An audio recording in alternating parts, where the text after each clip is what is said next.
Hello, everybody. As always, good morning, good afternoon, good evening, wherever you are in the world. I am Coach Paul, and this is the Ola Prime Market News Update.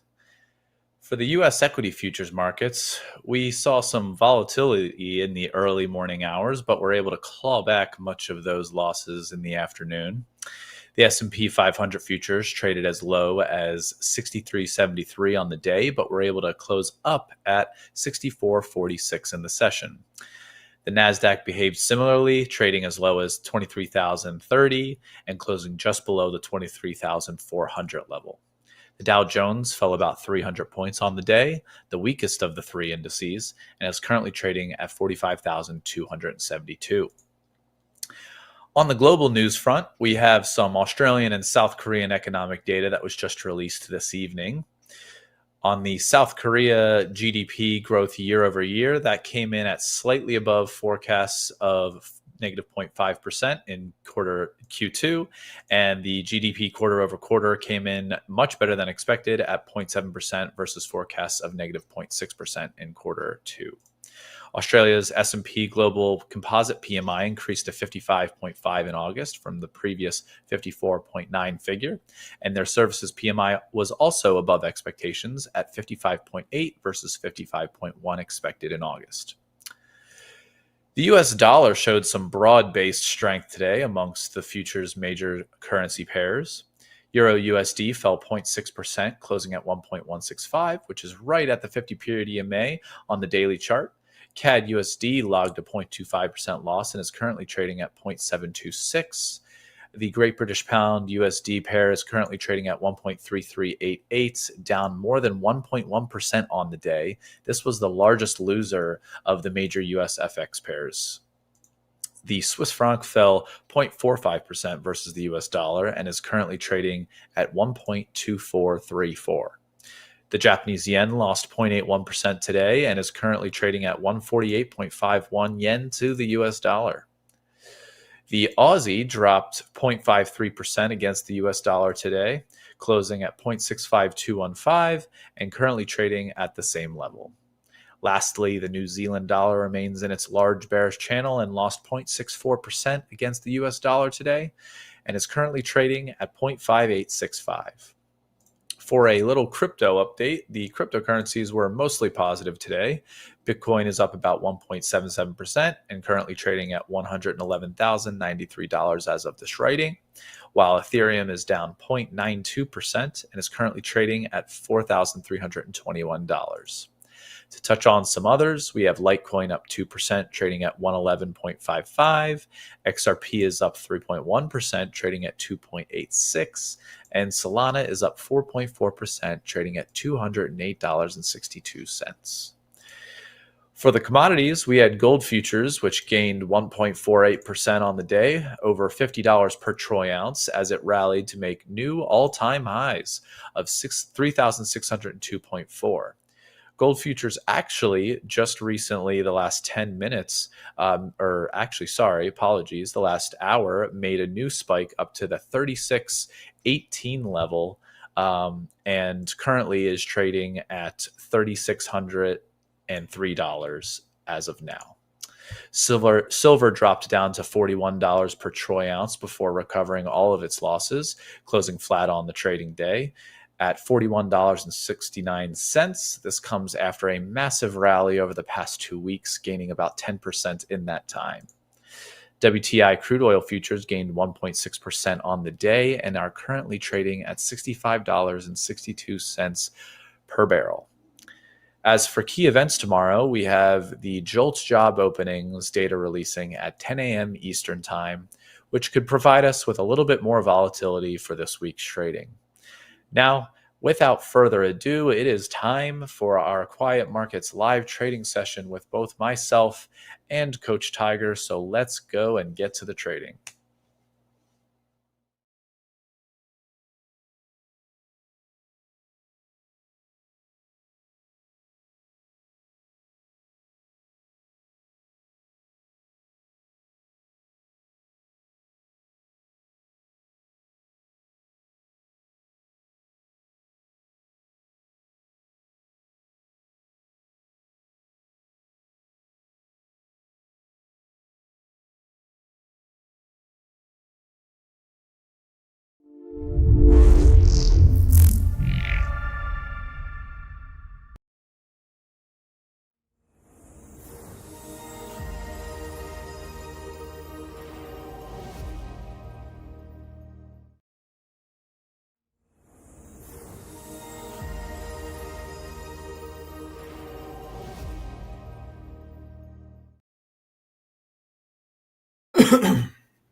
Hello, Coach Tiger. What's going on, Coach P? Nothing much, man. Actually, just updating my P&L because I did take a couple of trades earlier in the quiet markets, as we would say, a Heck couple yeah. hours or like an hour and a half ago. I traded the ES a little Sure. bit, so up $231, almost $232 to start the session here. So That's pretty awesome. pleased with that. What is going on with you, my friend? How was the morning session for you today? It was a doozy this morning. Yeah, we had quite the drop on all the currencies and quite the jack up on the dollar.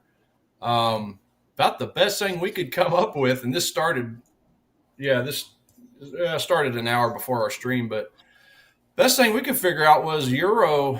Their Spanish unemployment change came in ugly. So that Mm. report was released at 3 a.m. Eastern, and they had a previous number of minus 1.4 thousand. Well, they forecasted quite a high number at 14,200 unemployment claims. Well, they beat that by a lot. It was like 22,000 almost. So it was like Ah. 35% higher than even the forecast. So yeah, it was an ugly number for the euro. Now it's funny because it was more of a low impact event. It was a yellow folder, according to Forex Factory. Right. But it, sometimes these lower impact items can move things. I mean, not too often, but this was a really Hmm. good example of one that did. I mean, the euro dollar, just as an example, dropped 70 pips in like an hour. So that's quite a move. That's a really big move. And Mm. as soon as it did that, it kind of just reset everything. Me and the other guys were watching, we're looking at, and yeah, even going to some higher time frames. I was looking for some bounces on some demand zones underneath. Didn't quite reach that far, but yeah, it just kind of threw a wrench in all of our trading plans. So we had to muster through it the best we could. Um, Yeah. but Yeah. but yeah, I was wanting to ask you about that. I did when I woke up today from my sleep. I watched the tail end of coaches Daryl and Sam. They were talking about that Google news piece that had Yes. come out. So I Yeah. assume that's probably what you were trading off of. But um, Yeah. Yeah. what were you It was seeing on that? crazy. 'Cause I got another It was follow up question or two after. Yeah, yeah. So like I like when we logged off our the 4:30, like the session that ends at 4:30, I took a look at my cash account positions, and I saw, because I own Google shares in my cash account, and I look Mhm. up and I see the trading price like $20 above where I saw it like an hour ago.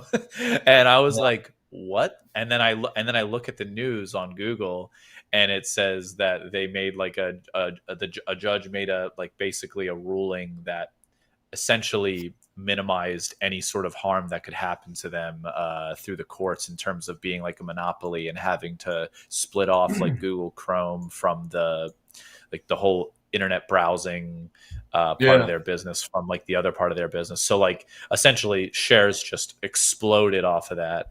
And but the reason why it was funny was because we were baffled that in the after the cash close, between like 4 o'clock and 4:30 p.m. on the futures, which technically the futures close at like 4:15, or that's they don't close, sorry, they settle at 4:15.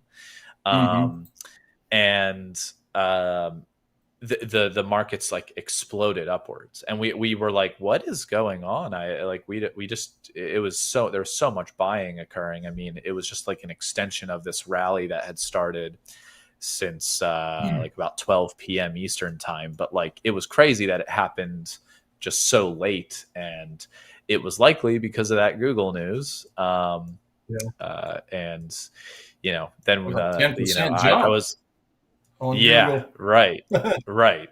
So, I trimmed out some of my Google position actually like a week ago when it was at like 207 or something, thinking, okay, I can't be getting too greedy here. And then I held on to the rest. And then it went down to like 197. I was like, man, I feel smart as heck. And now we've got it at 226. And I'm like, damn it. Yeah. I should Yeah. I have, saw your I should have comment. held on.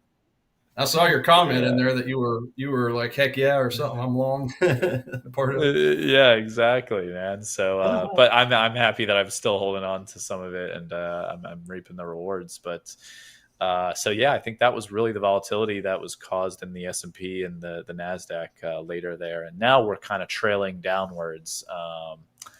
If I like pull up the ES here, we can kind of see that the markets are coming off that high a little bit at the moment. The ES traded as far up as 64.48, and we're trading right now at 64.32. So we're down about 16 points from the high of this overnight. So, but yeah, Okay. you have any questions?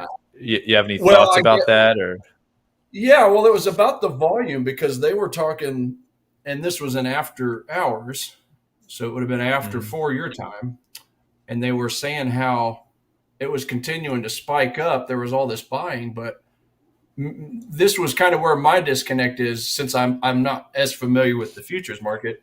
When I look at that chart, like if I look at the ES, I mean, I look at 305. Well, I'm sorry, 405 your time. So I look at 350 to 405. Well, that was where a ton of volume came in right at the end. What time was that? What time was that decision released? When was that I think it brought was. out? I think it was like 407 or so, which is 407. when. Okay. Yeah. So that's Okay. when the Gotcha. genuine spike started occurring. Yeah. Yeah. So, Okay. like, but there were like, I mean, I'm not going to say there definitely was. I'll say there seemed to be people possibly front running this. There might have That's been what I like was going to news ask you about. outlets. Yeah, there were like there were probably people that had the news before others and were able to jump into the long, before it hit larger news outlets. Yeah. Um, I think that's kind of maybe an edge also of like, people being closer to Wall Street in general. Like if you literally are physically closer to Wall Street, um, Yeah. and you've just got ties and whatnot, and hear some rumblings going on. And if you've got like Bloomberg and whatnot and getting like instantaneous news wires, and your algorithms can execute quicker than others that are literally geographically further away. Yeah. You can definitely pre-position yourself there for a move like that. But it's kind of like, it's speculation. I mean, I wouldn't be surprised if that was the case. If it's not the case, then so be it. Yeah. Because there was a Yeah, ton of volume at 359. I'm just looking at the volume bars and the VSA. They're actually quite similar. But yeah, it looked like that yeah, volume kind of started spiking at 350 and then all the yeah, way through the, like you said, 407. Well, it really wasn't a whole lot of volume until the 407 candle, 407, 408, 409, 410. And that's when it jumped up like crazy. So I guess to me, that didn't seem like that much volume, but is that more volume? I'm just not seeing it. I don't know. well, When I heard and Daryl make that comment, I was looking at the volume. I'm like, it didn't seem like unusual volume to me. If it just well, came and out like you said, 407. right. And to be fair, like that huge spike in volume that you see at 359 or whatever, Yeah. that Uh-huh. is a lot of like, also there's like the market on close orders that are occurring between 3:50 and 4 Oh, okay. p.m., which is like all the Yeah. big institutional guys that are trying to like fill their massive block orders. And Okay. today we had one of the more massive market on close order like fill situations that we've had in a little while. I mean, the S&P was Okay. like 3.5 billion out of whack to the upside, so there were a lot more buy orders that needed to be filled essentially, than what the Excuse me. market had available at the time, so to fill. Okay, that So like makes sense. it's a little bit different to be like, you have to take volume with a grain of salt at the end of the day because of all that institutional order Yeah. filling Okay. occurring. um, But to see the volume that we saw at like, after 4 p.m., there was a decent amount, like a lot more than usual between like Mm-hmm. 407 and like 410. That kind of volume spike in the futures was Got relatively it. heavy That makes in more comparison sense. to Okay. other days. Yeah, I was So, looking at Monday's 359 and Friday's 359. So yeah, I see that spike you're talking about now. But yeah, yeah, he was talking more so about the 407, 408 volume. right, Okay. That makes sense. That right. 3 minutes that makes sense. Yeah, it was that was crazy to watch.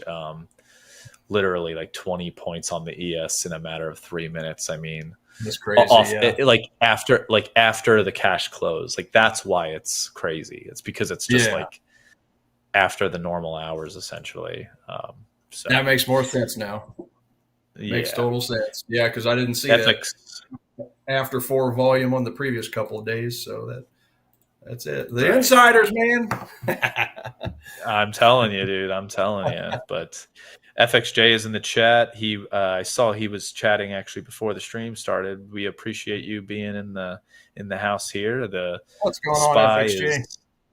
I mean, the spy is kind of just wiggling around, man. I'm sure you see the charts here now. Like we had that little bit of I was saying in the beginning of the stream here, like we fell a little bit we kind of made a micro like head and shoulders of sorts when you're looking at the 5 minute chart on the overnight here, and then we're tapering off, and we're actually I can show. Actually, I can't. Dang it, I can't show it because I don't basically on the 5 minute chart. Maybe I can. Hold on. Maybe. Yeah, here we go. Okay. So if we just share my chart real quick, I've got the ES up right now, and we can kind of just go through everything. So let me get the production crew to put me up there. All right, perfect. Yeah, we're just kind of settling right above the 50 period EMA on the ES here. So I am probably going to chill out on both the both the ES and the Nasdaq. I'm gonna probably favor gold right now at the moment. It's just moving a little bit more. The volatility that we are seeing in gold today. I mean, yes, there is upside. There has been massive upside today, but still, I would call it relatively volatile. I mean, people don't usually associate volatility with the upside, but in my opinion, you could still have plenty of volatility if things are going up. So, for example, here at you had at 8:15 here in 10 minutes time, we spiked from 35.98 to 36.15, essentially 36, almost 36.18 at one point. So gold is just making massive moves as of these There last it few is. days. And I am definitely looking to possibly get into a trade here, whether it's into the short side, because I mean, I would be looking more short at the moment, but honestly, I don't want to fight the trend either because I mean, we already know this, and we've beat this horse more than it needs to be. But it technically broke out of the range. It technically No. broke out of its range. It could be a false breakout. We could see, you know, we broke out, made new highs by about like $20 an ounce. Maybe we put in like a doji candle here or something, and then we retrace back into the range before we consolidate closer to the higher end of the range, and then truly make a big leg upwards, maybe into like, who knows, 3,700 or so. I saw analysts calling for 3,800. Who knows, but but right now I'm kind of just looking for some opportunity in the gold in this quiet market session. I believe if the short side appears, great. If the long side appears, great. I don't really care which side it goes to, as long as I see some sort of conviction, trend that gives me conviction. I'll take the stab. Yep. So yeah, that's 3,500. kind of 3,500 kind of woke it up a little bit, didn't it? Yeah. Yeah. Well, I should say on the XAU USD, sorry. But yeah, on Yeah. XAU Yeah. USD, that's where it kind of started to wake up. So yeah, I mean, I've Definitely. it's gold is. I mean, if I'm just looking at it on the fundamental level, gold is still the most bullish item I have. So yeah, I'm definitely trying to buy this thing too. um, Yeah. yeah, got a demand zone further down, but got a little bit of a potential breakout. I'm looking at the close to the top of where it's at now. So yeah, we'll just kind of Mhm. wait and see on that. But yeah, I don't have a whole lot on my top setups list, Paul. I've got gold is a +8, Swiss yen is a +7, and that's it on the bullish side. Everything else is kind of Yeah. falling down, found its way down to neutral. And then as far as the bearish side, I've got dollar Swiss as a -6. Bitcoin is actually a -6. And then other than that, Ah. I've got four other items that are a -5, and that's a CAD Swiss, the Nikkei, the DAX in Germany, and the dollar yen. So yeah, it's quite slim pickings, man. It kind of dried up Hmm. over the last 24 hours. I had quite a few items on my list at the start of the trading week, but yeah, slowly but surely, everything's kind of finding its way to the middle outside of gold and dollar Swiss. Yeah, Yeah. that's it. But yeah, it's kind of funny to see Yeah. Bitcoin on the bearish bias on here. Do you ever sell Bitcoin? What's your thoughts on selling Bitcoin? Dude. What's funny is like, no, I have never made a trade on this micro Bitcoin futures product. The spread Hmm. is hilarious. This thing is Oh, so jumpy. I mean, you can see how jumpy this is. I mean, let me pull up the specs real quick, because we can kind of just quickly discuss the specs of this and put into perspective the risk here. Um, so the on the ladder, you can see like the minimum price fluctuation is $5 a coin, and for the micro Bitcoin futures contracts, $5 a coin price fluctuation is technically 50 cents per contract. So if it goes down $5 a coin, you lose 50 cents per contract. Doesn't sound too bad, right? But generally speaking, this isn't moving by one tick every time it trades. It's moving by like 3 or 4 ticks every time it trades. So oh instead of it wow, moving 50 cents per move, it's like per minimum. It's usually moving yeah, somewhere between like $1 and $2 Hmm. every single transaction that's occurring. So there's like a lot of Wow, slippage occurring. yeah, You can see it on the ladder too, as this is going live right here. oh You yeah, see like the offer is like 4 ticks above where the bid is, and the fills are relatively cruddy. So it's like, the point being is you need to catch a larger move. You need to be willing to catch a larger move and have a relatively large stop loss to allow for this like just hmm, wackiness that occurs on the spread. So um, yeah, I I don't think I will get into a trade with micro Bitcoin unless I'm looking to play like a larger trend throughout a day or something. Like I'll put like a Bitcoin trade on and then I'll let it go. I'll have my levels set and then I'll just intraday trade other products. But that's kind of what hmm, my thought is on Bitcoin. Like maybe try to get into more of like a not a scalp. Let's just put it that way. I'm not yeah, trying to scalp exactly. No, necessarily. that makes total sense. Yeah, one of the first brokers I ever had in Forex, for whatever reason, Euro New Zealand dollar, that currency pair was like a eight. That was like a that thing went back and forth between like a 7 to 10 pip spread. So Okay. yeah, that thing was priceless. Meanwhile, euro dollar is around 1.5, dollar yen's about 1.8, maybe two. But yeah, that would be the equivalence, the hilariously Mhm. crazy spread. Yeah, having like a 7, 8, 9, 10 pip spread on that thing. So yeah, same thing. I almost never traded that thing, and if I did, it was strictly on the higher time frames, the Right. Right. 4 hour supplies, just to make it worth my while to have that that wiggle room, that extra wiggle room for the spread. So Yeah. makes total sense. Yeah. On the on the chat, we have a poll, and Oh, I what we thought got? that this is kind of funny. Like, this is a good. I think this is a good poll to have. S&P 500 bounce from 63.73 to close to 64.46. What's the takeaway? Dip bought again. Just intraday noise. Another drop incoming.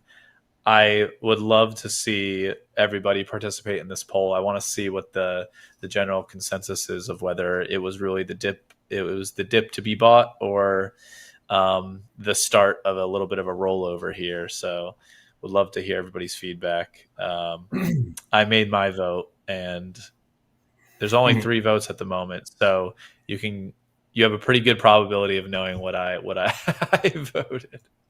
So yeah, Well, it doesn't tell tell us, us until we place our vote, right? All right, yeah, exactly. let's see here. Noise. It's all noise. No, just another drop. Well, I mean, as far as the fundamentals go, just so everybody understands the context, I mean, when it comes to these U.S. indices, I'm actually just going to filter out just my indices real quick. Yeah, I mean, they're all. So I've already mentioned the DAX and the Nikkei are giving me bearish readings, but everything else is neutral. So S&P is the closest thing from a fundamental perspective, the closest thing to being actionable. Well, that and the NASDAQ. They're actually giving me -4s. So S&P and the NASDAQ's a -4, Dow's a -3. So Yeah. fundamentally, they're looking more. If you hold a gun to my head, I'd be selling it. But yeah, it's kind of like Bitcoin. It's kind of like gold, silver. It's just it's tough to want to sell those items Right. that is Right. that Yeah. are historically going up. Now, obviously, Bitcoin's a little bit more squirrely, but Yeah. so that's context, right? The context says sell it Mm-hmm. if you're looking at fundamentals, but there's also technicals and there's also the geopoliticalness, right? That we get to the Oh pleasure yeah. of watching today. The Google stories like come out today. Have fun putting my Yeah. puzzle together Right. Right. Exactly. Exactly. and answering the Oh poll man. question. Yeah. I That's mean, I'll be honest. With the only I so with the poll question, like, I voted Dipbot, and the only reason I'm actually going to get into a couple of I'm going to trade the I'm trading the micro gold right now. And the reason I'm trading the micro gold instead of just regular gold is simply for the sake of this, like, heightened volatility that we're seeing. I don't want to be getting into these massive trades with such high volatility in the quiet markets. I'd rather position down, lower the position. There's still plenty of opportunity to make a bunch of money even with the micros because of the heightened volatility. So I want to look for a little bit of a sell down here into the, like, 35.90 area. But that could be, I could have just essentially tried to sell the bottom. Who knows? But there's a somewhat of a trend that has come out over this last hour, I feel like, where we're kind of channeling to the downside here. So just going to give the short a go. I need to move my profit target up a little bit here. Let's move it to, if I'm looking at, I mean, technically, if I'm looking at the market profile, it would be about 91 roughly is where I'd want to be trying to get out, which would be $9 an ounce, which is no small move, but relative to today and this overnight session and whatnot, kind of is a small move, hilariously. So yeah, we're going to be in 2 micros here. See if we can't get a ride down. That would be a nice profit of almost $200. So Would love to get it. Let's see. I'm risking up to 3603.6, which is right above the 50 period EMA and roughly VWAP, the continuous VWAP that I have on the 1 minute. If I was to look at the 5 minute chart here, we're looking obviously still above that continuous VWAP, but above all the EMAs here. So it looks like the lower time or the smaller period EMAs are trying to cross over each other, which some people would look at as like a possible bearish signal. They technically haven't crossed yet, but or the 9 and the 21 hasn't crossed yet, but it's trying to. So as I'm saying this, we're kind of rallying up a little bit right now. We'll see if we can't be met with some resistance here. Maybe buyers get a little bit exhausted and then we make the move down. We're still in the relative down channel, like downwards channel here, but look at this, man.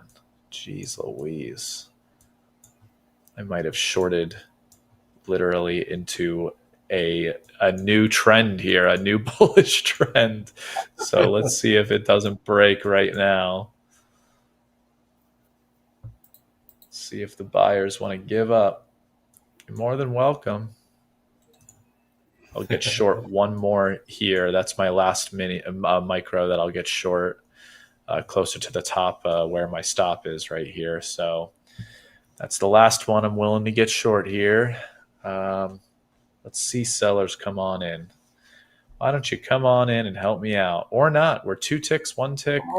And I just got stopped out. All right, we're done. That short is over with. So this is what I'm talking about in terms of the volatility. I mean, we just moved $6 an ounce within 10 minutes. So lots of volatility, man. Definitely got to watch out. There's a lot of money to be made with this volatility. You just got to obviously be on the right side of it.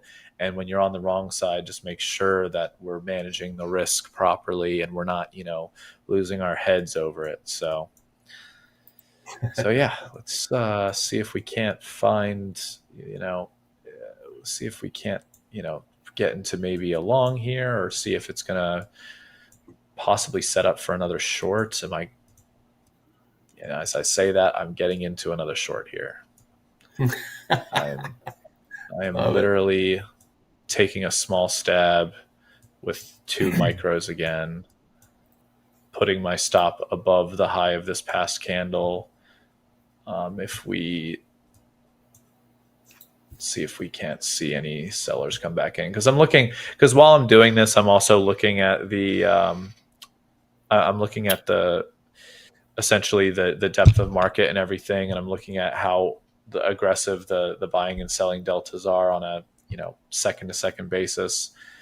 And sellers came in pretty nicely there, but unfortunately for me, this last 20 seconds, some relatively aggressive buyers actually just came in as well. So wouldn't be surprised if I had another small stop out here, but definitely worth the stab closer to the top of this bearish channel if I draw the lines here, just generally. 108, 839. Yeah, Bitcoin's showing a little bit of a double top on a 15-minute, 30-minute, 1 hour, whichever you want to look at it, however you want to look at it. Kind of keeping an eye on that myself as just a possible quick little low risk possible sell there. I'm out of that. So it looks like gold wants to rock it now. So wow, dude, look at it go. Oh my goodness. Sorry, this is crazy right now. Gold is wild. Yeah. I mean, when it comes to gold, I'm kind of keeping an eye on that 35.43 breakout level myself for a possible long. I got an alert set up there. It's just I'd love to see a little bit of a fair value gap form somewhere in these up candles. Maybe I guess that previous 5-minute candle wasn't the greatest, but yeah, that's kind of something I'm looking at. I mean, it's all above 3,500. I mean, when it comes to my resistance points, let me see here. Yeah, 3,500 was on XAU USD. If you look all the way to the left, right there towards the end of the Liberation Month, April, that was that April high, was right at 3,500. So we obviously have broken 3,500. We broke it for the first time yesterday evening. And then we kind of retraced and pulled back in. And then we've since broken through this morning. And it's just been kind of going up nicely. So maybe that's a little bit of a follow through. I'm probably going to take a little stab at this thing. Actually, I need to get back over there. I did just get long. I got long. Yeah. I've taken my medicine on the short side, and I got long. So I'm long. Long 3 micros. Yeah, definitely took my medicine there. See if we can't make back some money here. Yeah, I mean, I put in a buy stop myself, pretty much at, well, for you it would be probably 36.14 area. Just kind of getting back above that little bit of sidewaysness there. We'll stop below that new low that we just created, so I actually need to drop my stop loss. Drop that down there. Yeah, simple 1-to-1, 2-to-1. We'll see what the price. I mean, it's a lot of volatility, so yeah, kind of exciting in this after hours. And I just doubled my position actually too. I just made it 6 micros instead of the 3. I really feel like this wants to run. This wants to go. Yeah. I need to give it enough room. Everybody that had this pent up demand for the last May, June, July, August, so the last 4 months, that sideways move. I mean, that's all I've been talking about for the last couple months. Well, definitely since being part of Hola Prime has been that since late April sideways action, the higher time frames. I mean, I kind of drew a couple blue rectangles around the daily time frames. Where did I put it? Daily. So yeah, I wrapped a rectangle around like 3270 to 3260 on the bottom side, and then on the top side, at first I drew like 3420 to 3440 because that was where 1, 2, 3, 4 previous high points, resistance points had closed on a daily time frame, and it just matched up perfectly. So yeah, when I saw that we had closed above that on Friday, well, that got me excited for this week. And we actually, as far as trading view goes, it actually shows a gap up. So it gapped up into that 3480 area, the 3500 area, and then just closed at the top of that at the intraday switch. So yeah, it's doing nothing now but just continue to the upside. So I'm definitely got my buy stop in place here. Take advantage of a little bit of momentum buy to the top side, hopefully, and then put that stop. 35.25 area is kind of where I put my stop if we do get that bust breakthrough. So meanwhile, you'll have already collected your share. So basically, I'm taking the shares off your hands right about your take profit. That's about where I'm going up. I mean, I would love for you to take them off my hands, and then you ride the move up another $20 or so. I would love to see that. Honestly, we both 4x100 relay, make some money. Yeah, exactly. 2x100, exactly, man. Yes, and I definitely think I need to essentially at like the 3610 area. If we can make it up to 3610. I would like to probably get out of a couple of the micros and then start really trailing. Not too close because I need to give it a little bit of room to breathe, but I am going to trail to some degree above break even if we are able to get up to that 3610 area. So Just need to see some sellers right now are coming in. Some small aggressive sellers are coming in right now. If we can see the buyers just pop it up real quick and trap these little aggressive sellers, then I think we're going to be looking really good here. But um, it's the buyers aren't coming in yet. They're not coming in yet. Come on. So, question for you: do you not use your on that screen there, or maybe it's the time frame? I'm not sure, but do you not always use your volume profile? Sometimes I see it on Oh your no, screen, sometimes I do. So I was just curious about that. no, so I don't have any volume profile on this screen. I have it on my other software. I have it, but I Oh, just okay. it's on a different. Yeah, so Daryl has the volume I'm thinking of Daryl profile screen. on. Yeah, that's what I'm thinking of. Right, Gotcha. right. Yep. So looks like some aggressive buyers are coming in now, at the 3605 area, uh, popping it up a little bit, but just got met with some decent sellers here. So I'm just really keeping a really strict eye on what's going on here on the order book. Uh, Dang, so another big seller just came in, took out 17 contracts in a second here on the gold, which in the overnight is like, a relatively larger bubble of sorts, like 20, anywhere between like 20 and 40 contracts gets pretty large. So Mhm. I don't know. Gotta hold off on this little consolidation sell off here. Buyers gotta come in somewhere in this area. Come on, come on. Now, so far, so far, looks like 80% of everybody is calling for the dip buy again. Yeah, kind of like us. Mm-hmm. Looks like 20% for another drop coming. Hey, listen, you could very well be right. I mean, if we keep getting this silliness with them talking about what President Trump lose one of his cases today for the tariffs? I think it was. That could Oh, I have definitely no throw. idea. Yeah, I think I saw that on the news earlier. Of course, he's going to fight it, right, tooth and nail. But Oh, of course, yeah. but again, you got that, and then you also got, like I said earlier, I mean, the fundamentals are heavily influencing the sell side of this, with missing all the Mm-hmm. expectations. So you very well could be right.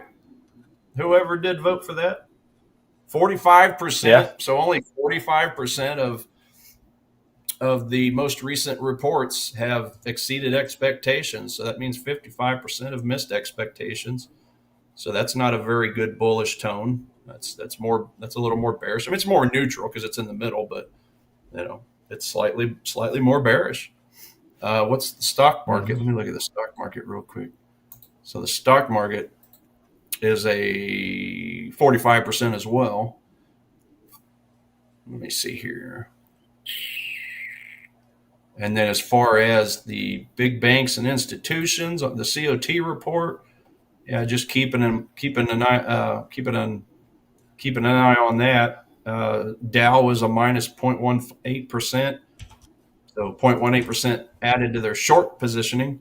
S&P minus 0.73%. So yeah, on the main ones, Nasdaq was a plus 0.66, so they did increase their longs by 0.66%. So kind of a modest gain. So a little bit of mixed bag because Russell was actually talking about the COT report, which I always do on Sundays and Mondays. It was the only one that gained a decent amount of net long percentage at 2.67%. So everything else Yeah. was within that plus 1.5 to -1.5 area. It's not anything very substantive as far as I'm concerned, just from all the time I've spent watching each week's reports come out. But Yeah. yeah, they didn't do a whole lot, man. They really didn't. I mean, did Jerome Powell's dovish speech kind of put them all in a box there for a little while? I guess we'll have to see, but Yeah. wasn't very active. And Yeah. yeah, that's why it's been tough for me to find anything these last few days, is just because of that. Not getting very good bullish signals or bearish signals on anything except for gold. Right. Right. Yeah, and who knows with all this tariff stuff and like, like if they like imagine after all of this like this stuff that has gone on with the tariffs, like imagine all of the tariffs getting struck down in court and like not able to actually go through, like after we've just Oh yeah, gone through like, you the imagine? just the volatility of it all, and then it's just all for nothing. And then, I mean, if we see it all get struck down and like it genuinely can't come to fruition, you would think the market's just gonna explode to the upside. Like it'll just Yeah, rocket.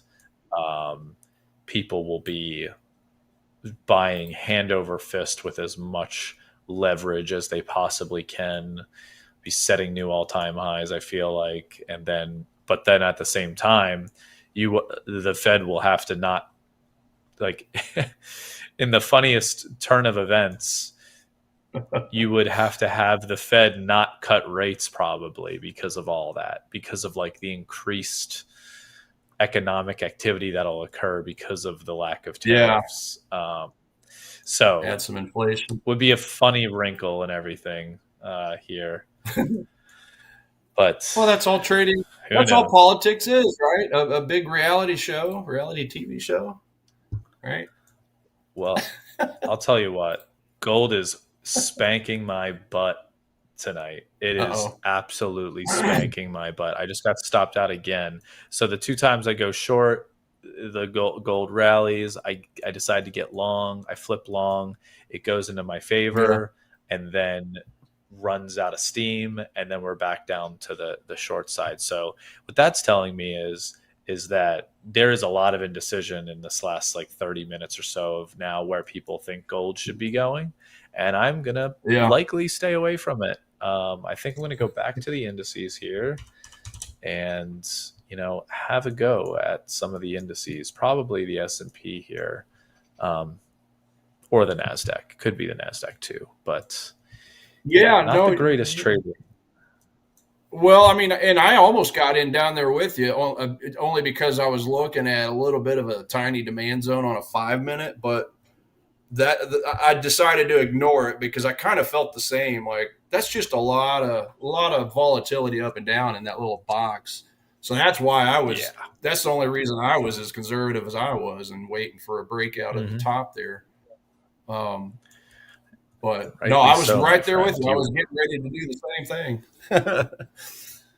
And I'm glad you held back. I am very glad you held back for sure. So good stuff to not make the trade, to be quite honest. But um, we'll get back into something here. I'll find something in the ES or the Nasdaq, and we'll make some money back for sure.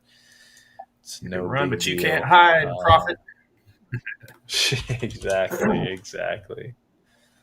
Um, Only thing is like I'm a little bit bearish on the equities right now.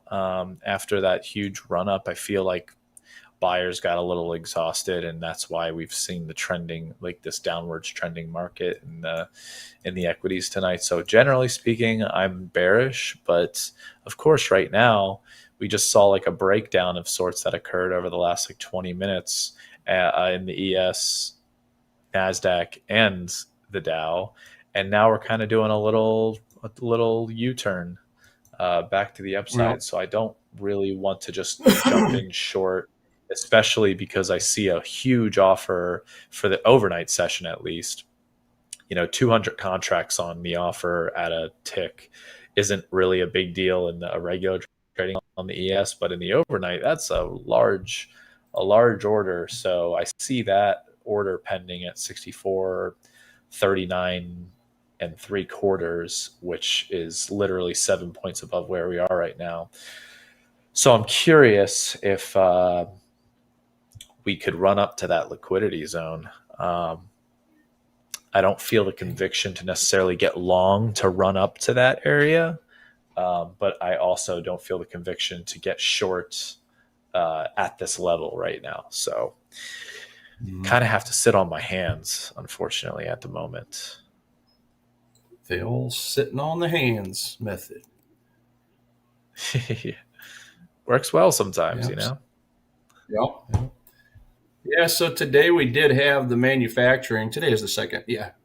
Manufacturing PMI report come out. Of course, that was a bearish result. Previous it was 48, forecasted up to 49, but the reality was a 48.7, so just a tiny bit less. So that's still contraction territory. Services PMI is still technically in expansion territory, although it did get a little closer down the last time that report came out, which was August 5th, because that one's setting at a 50.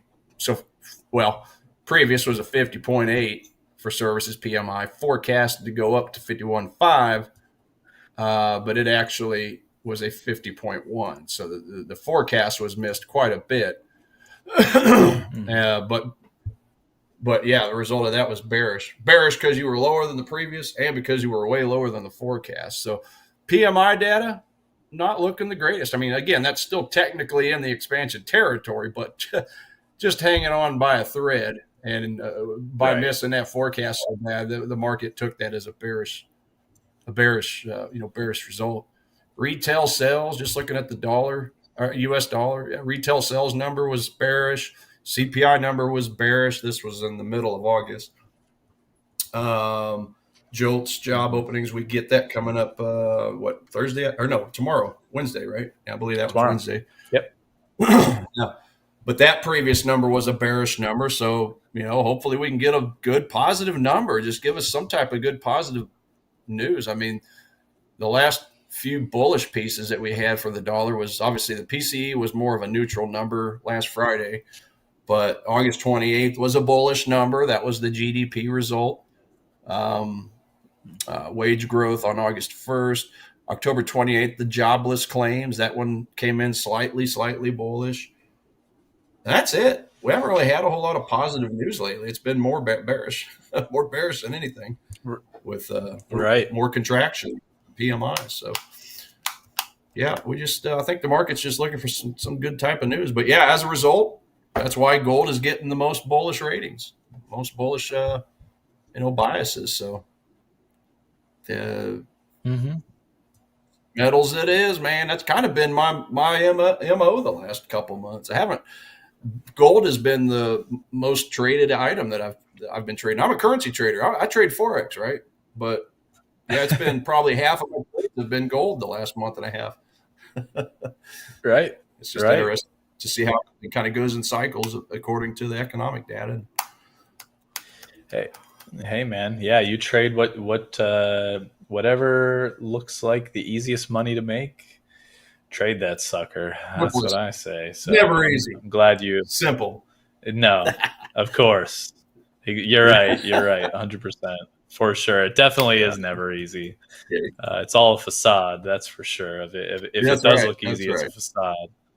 Yeah. Yeah, I don't have a Lambo to flash to you guys and gals or any Rolexes, so I'm going to get it straight. Get it to us straight. Let's see at the calendar. Just look at the calendar real quick here. Yeah, let's get rid of the yellow M. I am long the ES now. I'm going to get long the ES here. Small risk. I'm long 2 minis with 1 point of risk. So it's total $100 risk. And I'm looking for a pretty large move here. I'm looking for a move up into the 64.40 area. So this would be a relatively large risk to reward trade here if it pans out like what I'm looking for. But if it doesn't, I wouldn't necessarily be the most surprised either. I'm just trying to take trades at the moment that have a relatively low risk but can give me some really good upside. So this with all this volatility going on, I wouldn't be surprised if the market just decides to stop making this little uptrend here in the NASDAQ and the ES and comes back down. But it's kind of like I'm just going to play the reversal trade where there's just seems to be a lot more room to run in terms of the liquidity that I'm seeing on the depth of market at the moment. And yeah, give it a shot. Come on, ES. Come on, NASDAQ.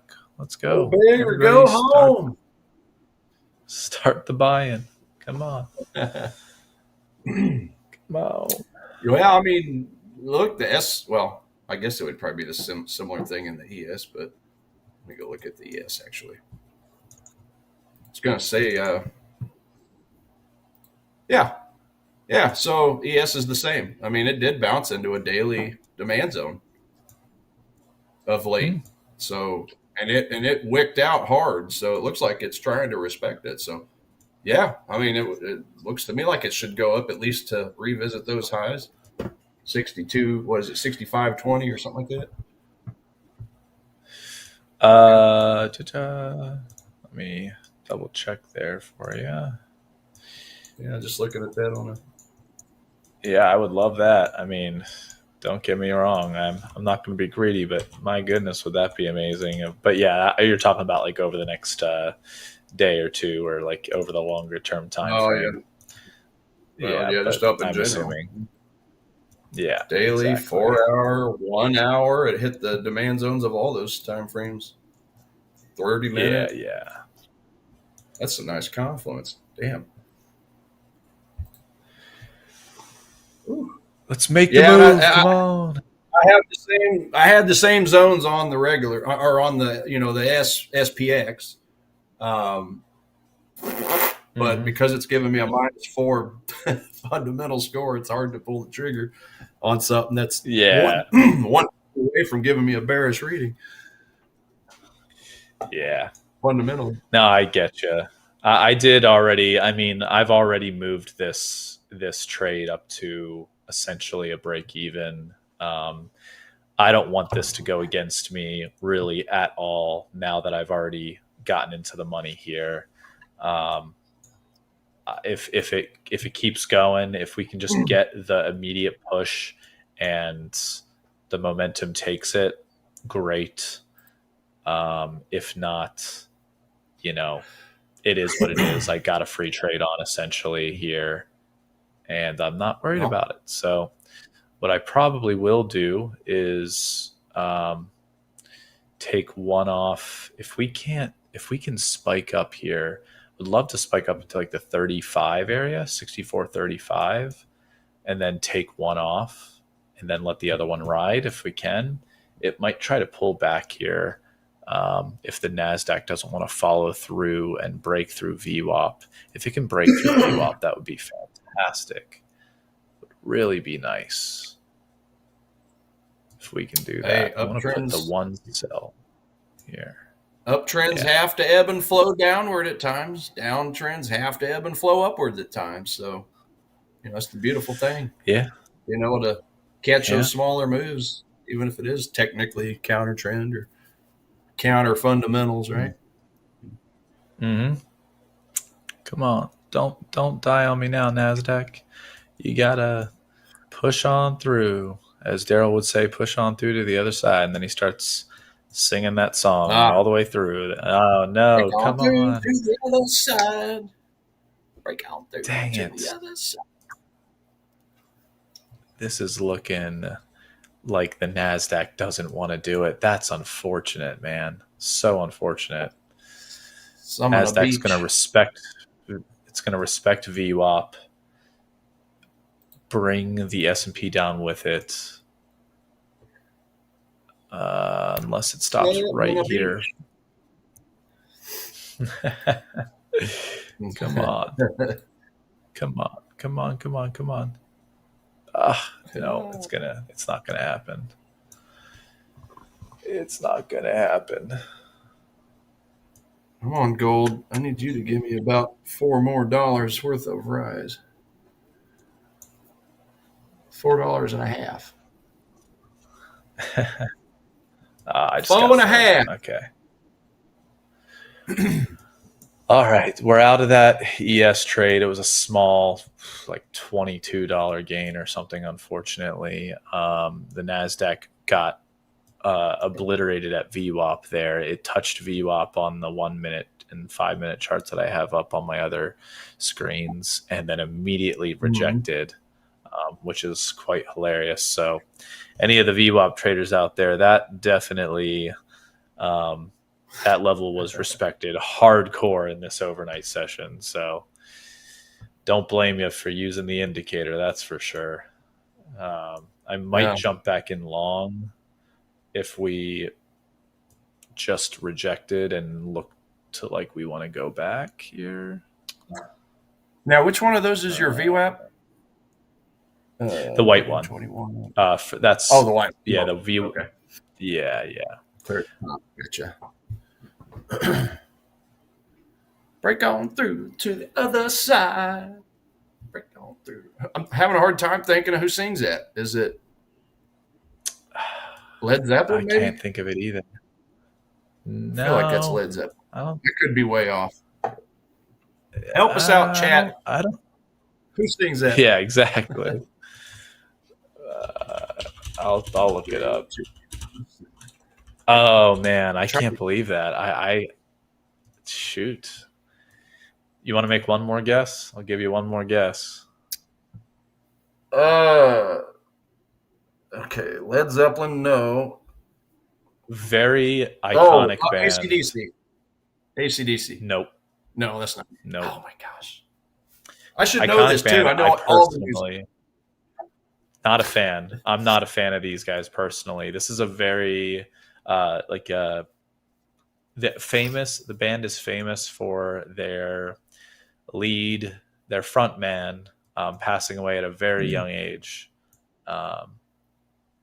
If that gives you a hint. Woodstock is another hint. Yeah, that's true, actually. The Doors. This one is very particular. There you go.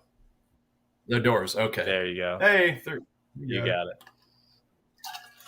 Boom. I'm just trying to picture him singing that, and I just can't picture him singing that. So in my head, I've got the wrong voice. In my head, for some reason, I have,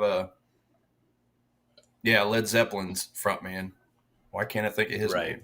Oh, anyway, we'll worry about that another day. Led Zeppelin. It's funny because I don't see him singing that either. The Doors guy, Jim Morrison. I don't see him singing. I don't know why. My brain does not process that. Yeah, it doesn't. Yep. Now I'll listen to it after the stream and I'll feel like a dummy. I'll be like, oh, wait, that was that tone of voice. Okay, that makes sense. Right. Break out to the other side. Yeah, we watched the Woodstock documentary a while back. It was pretty crazy. Oh, really? I need to do that. Oh, my goodness. I need to watch that. Yeah. Pretty crazy. Well, do we? I'm okay. I'm doing it. I'm gonna get long. What are you doing? I'm just gonna get long one contract.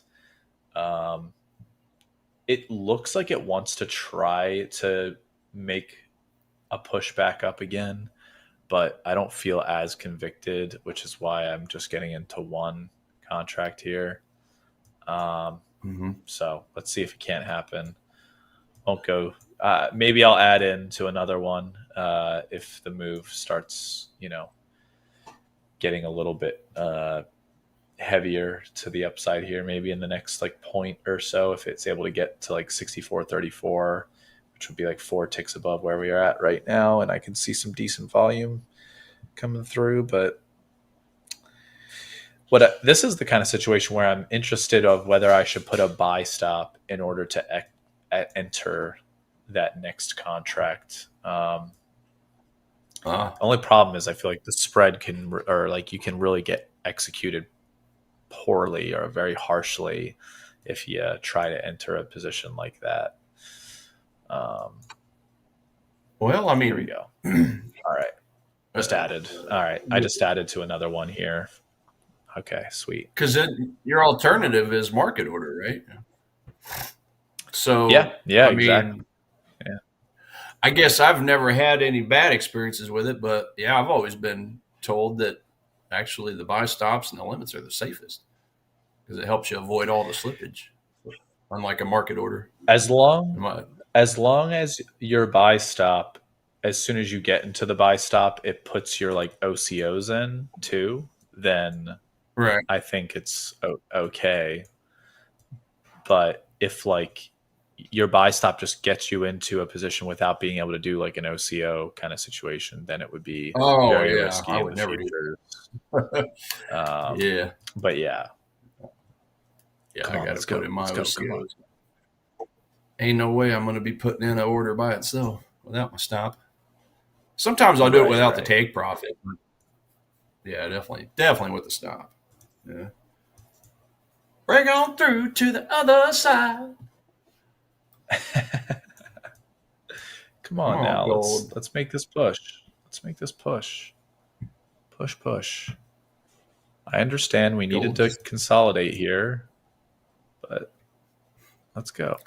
Well, I mean, gold doing the same thing. I mean, the volume's drying up on the XAU anyway.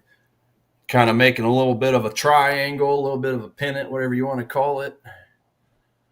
Right. But it should start breaking out one of these directions. Okay, there you go. Push up. Maybe you want to break out to the top. I like that. Because back to $4 away from my buy stop. Mm-hmm. I just don't want to diddle in the middle. Right. Go look at some of my other stuff. 5 minutes. We're going through to the other side. We're going through to. Oh, I can tell I got more sleep today. Yeah, I got 7 hours of sleep. Yeah, I'm turning cartwheels. Well, because the first month or however long it's been since we've been doing this, I've been finished at 7:15, and then I'll get on and I'll start watching a couple of you guys' shows while I'm also just kind of going through some post stream analysis, seeing some trades, the ones I got in, the ones I didn't get in, win or loss, just to kind of evaluate. And then I've been getting to where I was doing a lot of just normal preventive maintenance type studying. Hey, what can I do to make it better? My trading better? What can I do to prep better for the streams, things of that nature? And it's been taking me to like 10 o'clock, 11 o'clock, sometimes even till noon. And then finally getting to sleep and getting like 3-4 hours, and then get up because it's hard for me to sleep during the day. Get up and then do the same thing until this stream.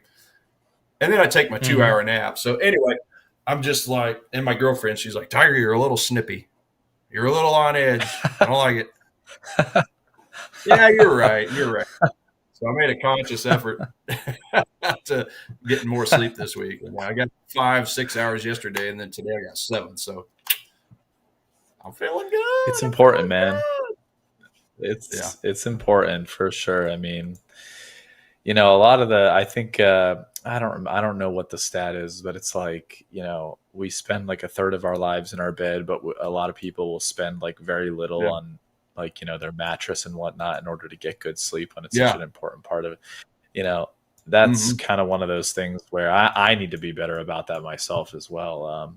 Just taking care of myself and getting more sleep. I mean, your situation is a lot more difficult to deal with because you're the FX guy. So you got to be awake for these late sessions and you got to train your body to be able to deal with it. But I don't have any excuses on my end.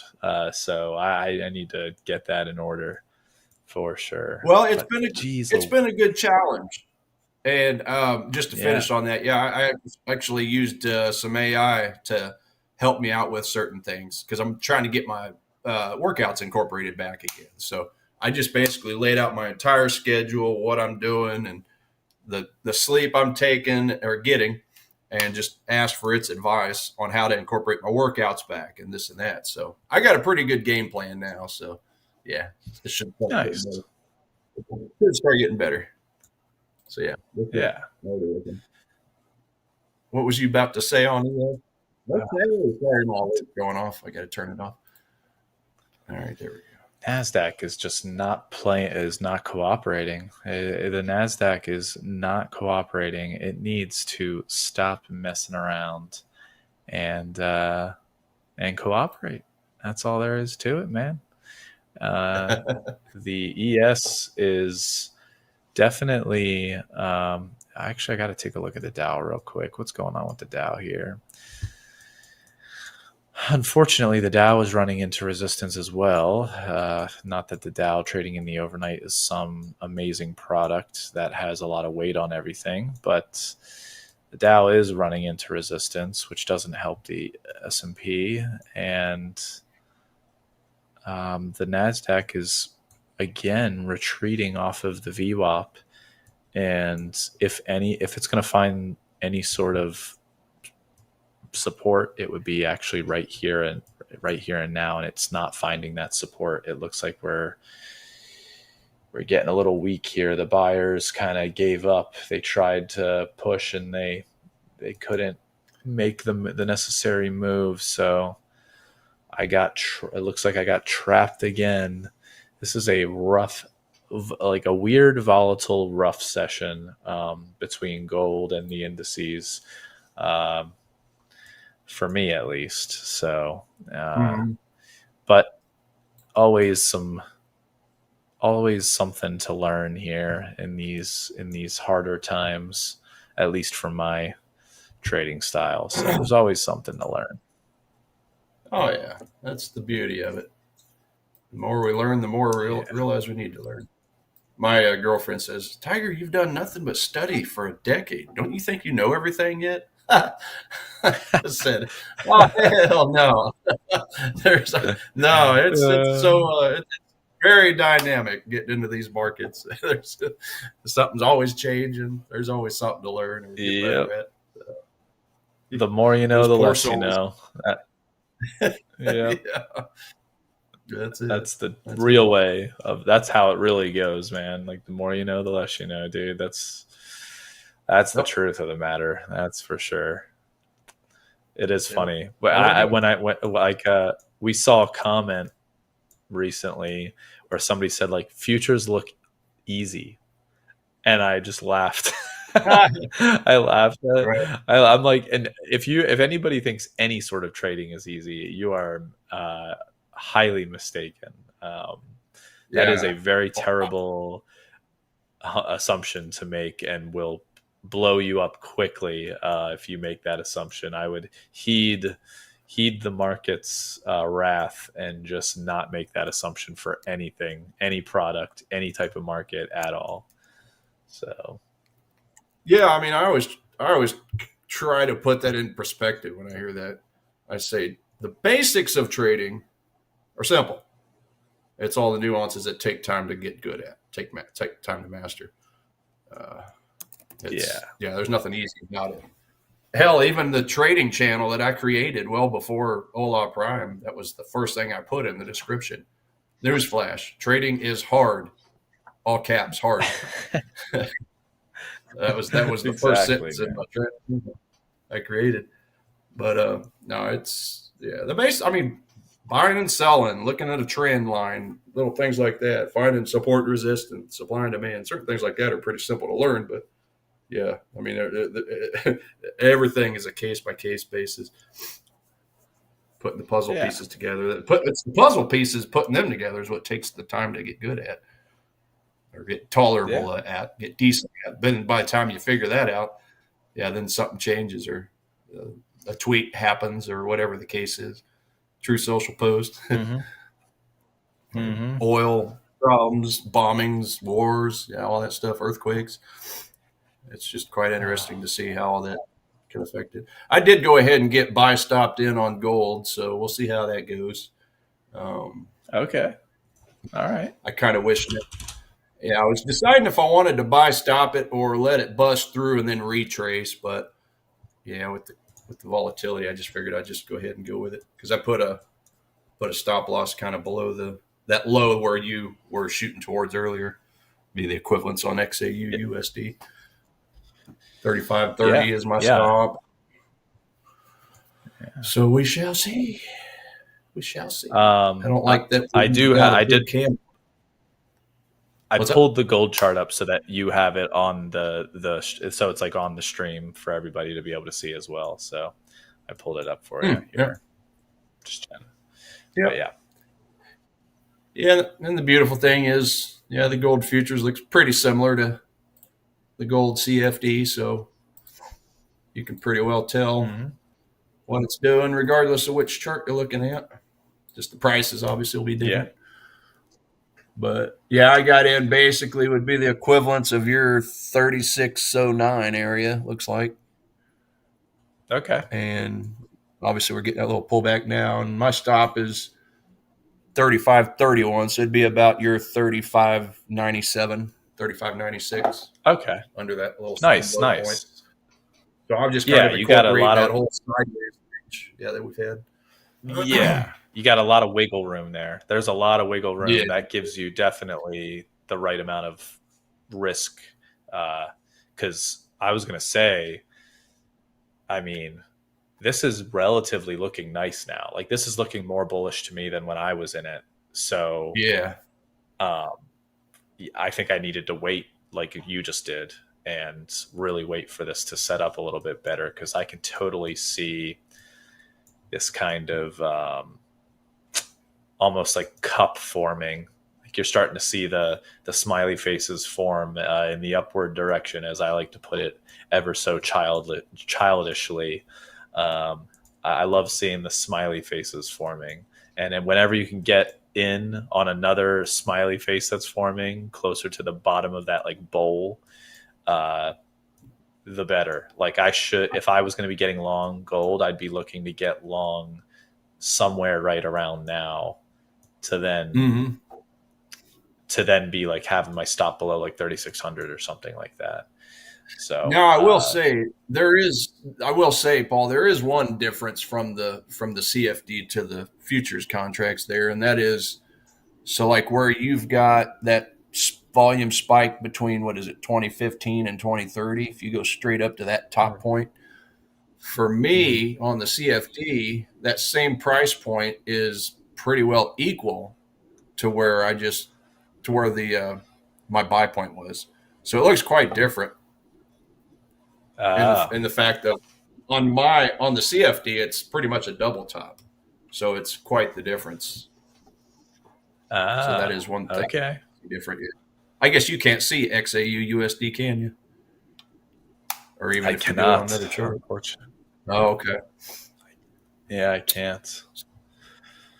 That's weird. Unfortunately, Interesting how that. I don't.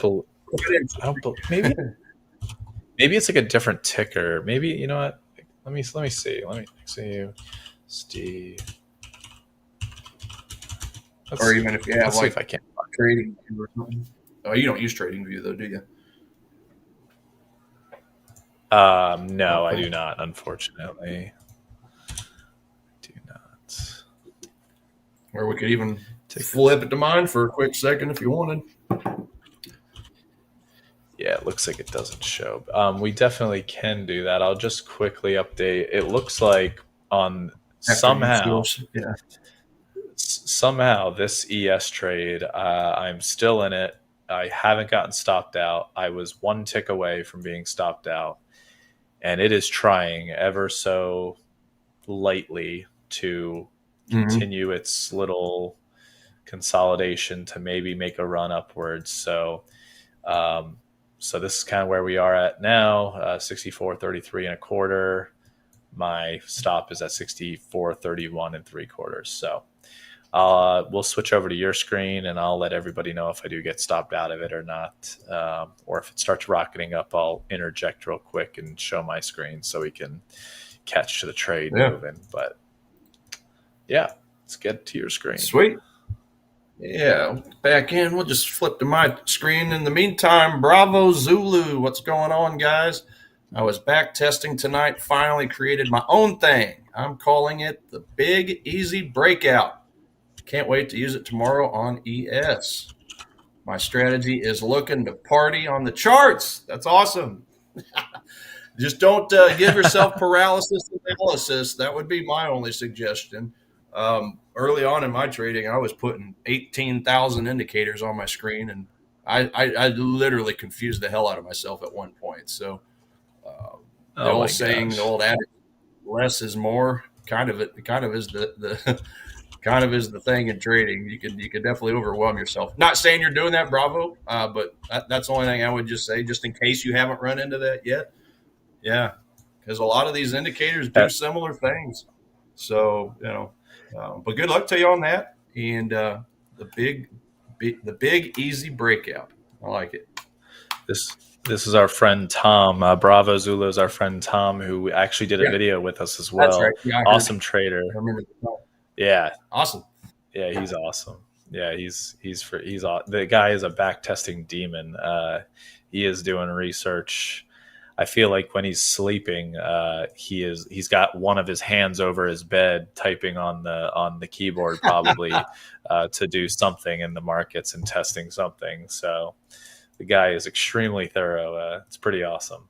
Pretty awesome to Well, then hear he'll be running. hear He'll what be he's got to running say. one of our shows one day. Then, if that's the Oh case, yeah, that's great. I wouldn't be surprised That's to be great. quite honest. Um, yeah. So this was what I was wanting to point out was kind of a double top. So on the ES, it looked, or not the ES. I'm sorry, the gold futures. You had that point clear up here somewhere. Mm. Yeah, this point here. Yeah, But it's even. Isn't that weird how that can be that much different? But for the most part, everything yeah, else looks that pretty well is. similar.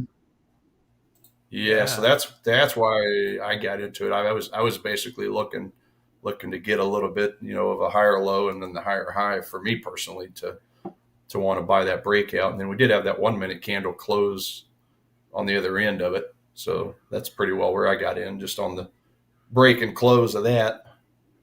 Mm-hmm. Yeah, time to let it do its ebb and flow thing. Got my stop loss down here below this point, and just go for a simple 2 to 1. I mean, I really like this trade because, again, this is the only thing I'm having a decent bullish scoring on, and it's a bullish score of an 8. And something else I was wanting to look at was my top setups real quick. So this is pretty much my top setups right now. So it's the same thing. This is obviously the top setup showing the different economic data points, but up here is kind of a simplified version of it. Same assets, same scoring, but it just breaks it down into the three types of analysis I look at. The sentiment analysis, which is where are the big banks positioned, where are the retail traders positioned as a contrarian signal, and then obviously the technical score. So this utilizes the seasonality, the monthly seasonality of those assets added with the trend. Am I getting a +1 for a bullish trend? Am I getting a -1 for a bearish trend?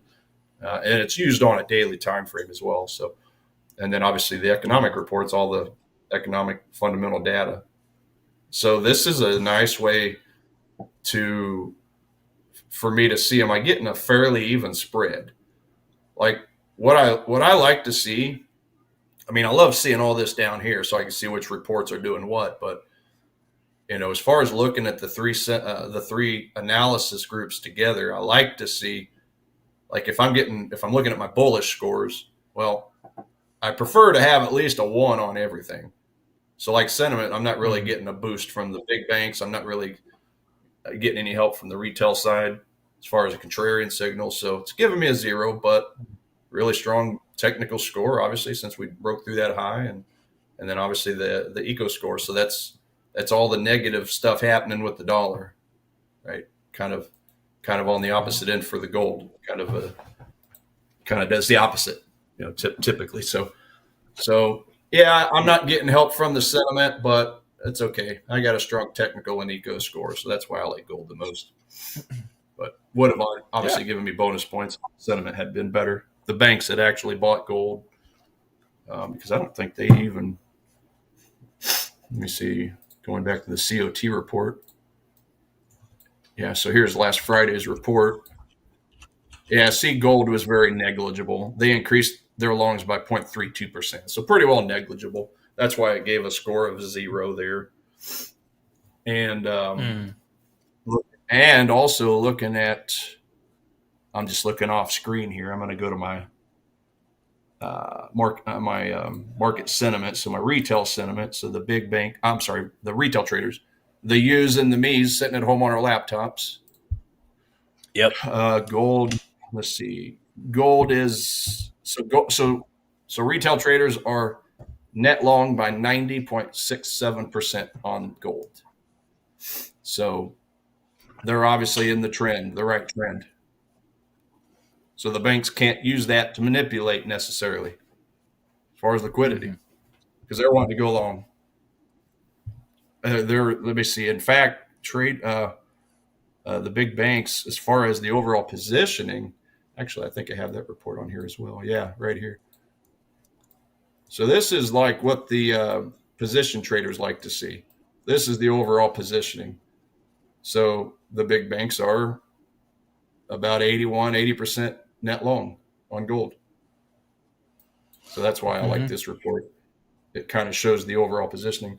So gold and silver makes sense, right? The economic, the geopolitical climate's acting crazy.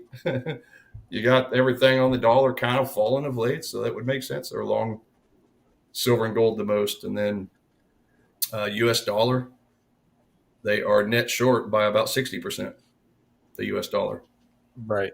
So all the currencies basically. I mean, there's really only two currencies that where they're net long, and that's the euro and the yen, sitting at about Mm-hmm. a 65% net long. It looks like. But yeah, those have kind of dropped. I mean, the Nasdaq was even higher at one point, but it's Nasdaq. It's kind of going lower. U.S. oil has been kind of creeping up. Bitcoin, they're just kind Yeah. of in the middle there. So it's always good to Yeah. just to get an overall scope of their long positioning overall, and then from week to week, just to kind of give you an understanding of their habits of late. Economic outperformance wise or underperformance, there's really only one currency, now two, that are quote unquote outperforming the economist predictions, and that's the pound and the New Zealand dollar. Pound is at a Mm-hmm. 71%. So 71% of their recent releases have exceeded the forecast to only 39%, if I'm doing my math right, or no, 29% that have missed expectations. I don't math. Yeah. But the US dollar, Yeah. US dollar, US dollar is a 45%. So here's the US dollar isolated heat map right here, kind of going over what I was talking about earlier. Of course, all the yellow events are within the last 7 calendar days. So yeah, that was where I was pointing out the bullish GDP number for the currency, the bullish jobless claims report. But other than that, you had a neutral PCE rating on Friday. Then you had the bearish manufacturing numbers. Services previous number was bearish, but that was August 5th, the last time we had that. So, um, yeah, it's just time to get some of these reports that haven't been released for a while, man. It's time to start getting some positive ratings on these things. We do have the JOLTS number coming up tomorrow. So that previous number was bearish. So if we can get a bullish number, or even just something that meets expectations, well, that would move our speedometer from 45% up to at least 50. Get it up a little Mm-hmm. higher. It's looking a little ugly right now. So is the U.S. stock market, 45. So it's not ugly. I mean, this is more middle of the road. Not too bullish, not too bearish. Just kind of in the middle.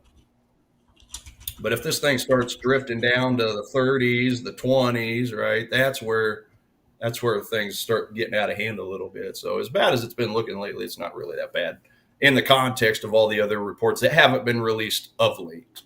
You got some bullish PPIs, the wage growth, the jobless claims, the ADP number, and then the GDP. So yeah, about half and half. That's kind of where we're at right now.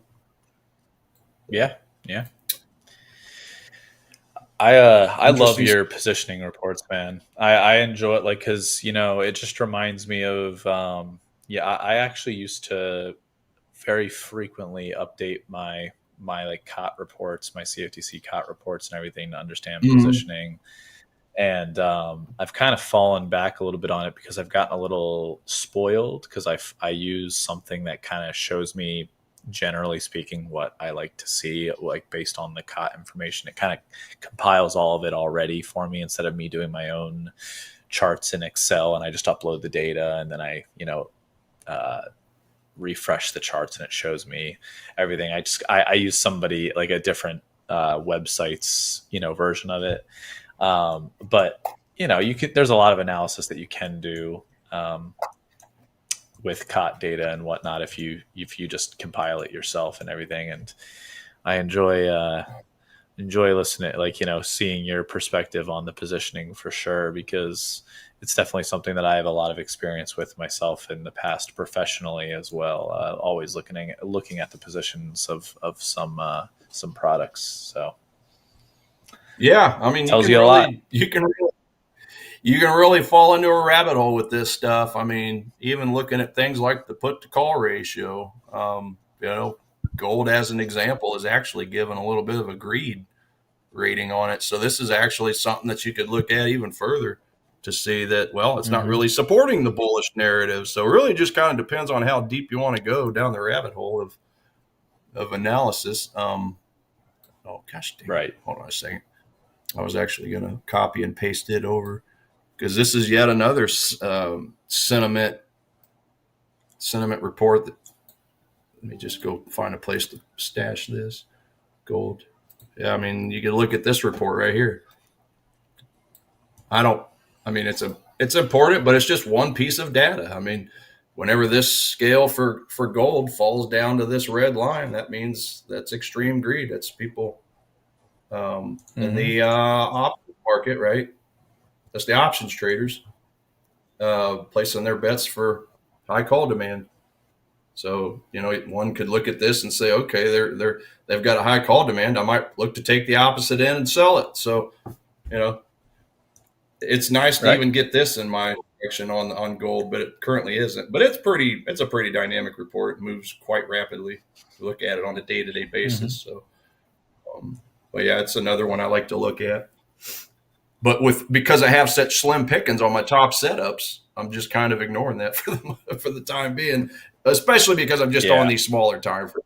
If I'm picking a higher trade like a 4 hour demand zone, then I'd probably pay a little more attention to that. Maybe scoot the risk down just a Yeah. hair. But I don't want that to be the end all be all. Just like I don't want the COT report to be the end all be all as far as deciding what I want to buy or sell. So, um, Sure. Yeah. what else? Yeah, it's interesting though. There's all Yeah, kinds of because all kinds. like the cot.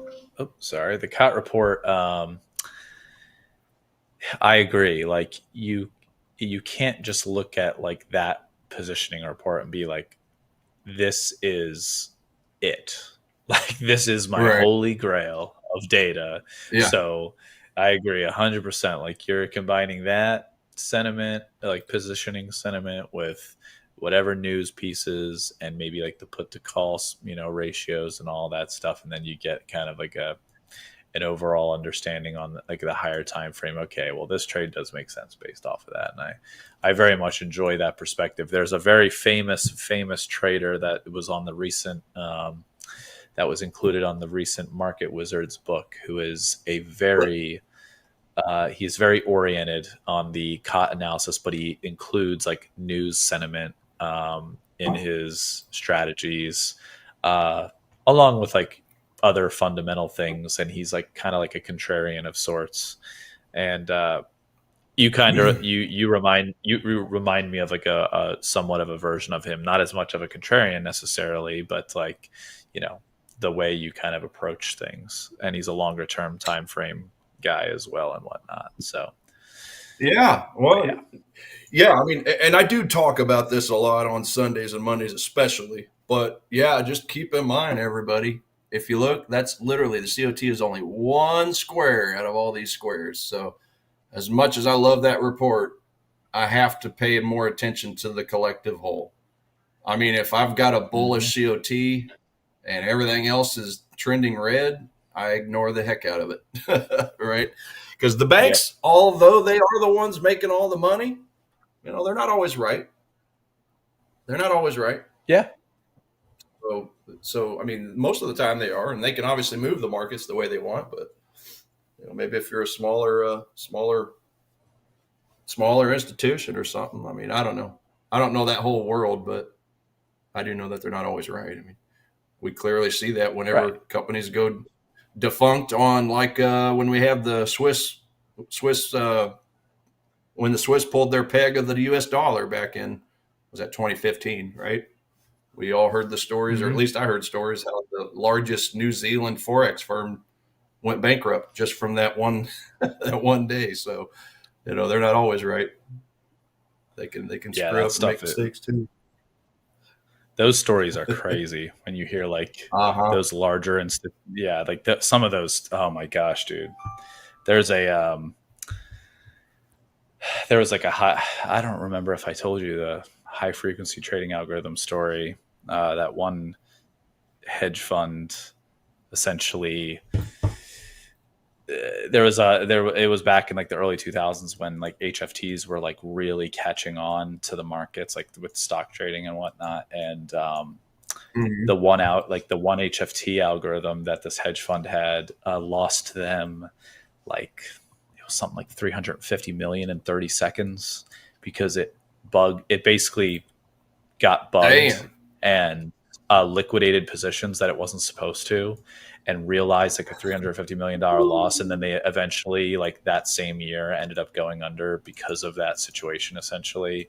But yeah, crazy Damn. stuff. How you can just see certain, like they're just like certain, like, like bigger time, managers of money that have like hundreds of millions, if not billions. And then like some sort of wild market event occurs like that. Yeah, just nuts. But Gosh, dang.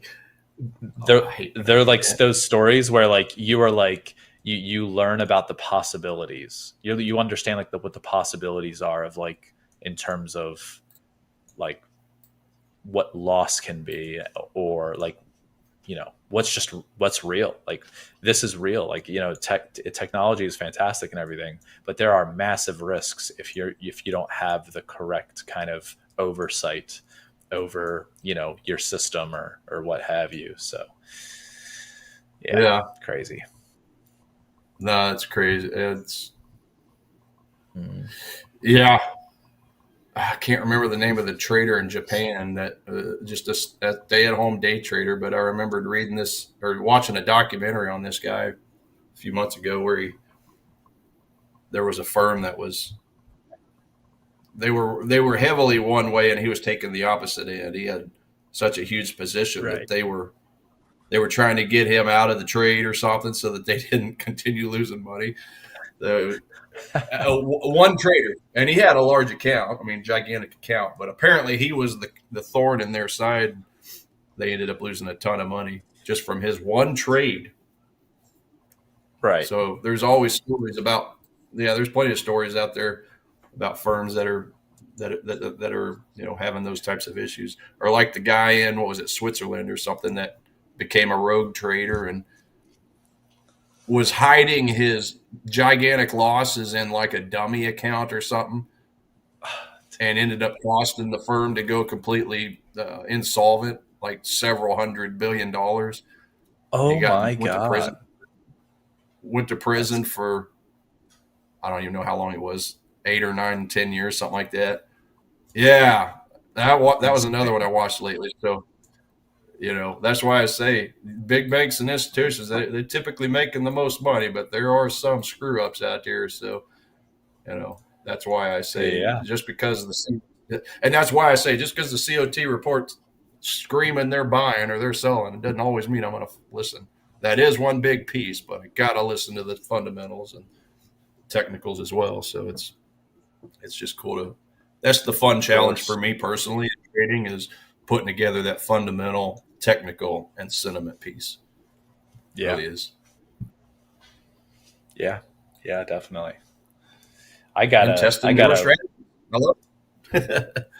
I gotta find some of these like episodes of like Oh, market participants that you're watching. Like, yeah, you got to send me some of these, and I'll I send you love some watching links. that kind of stuff.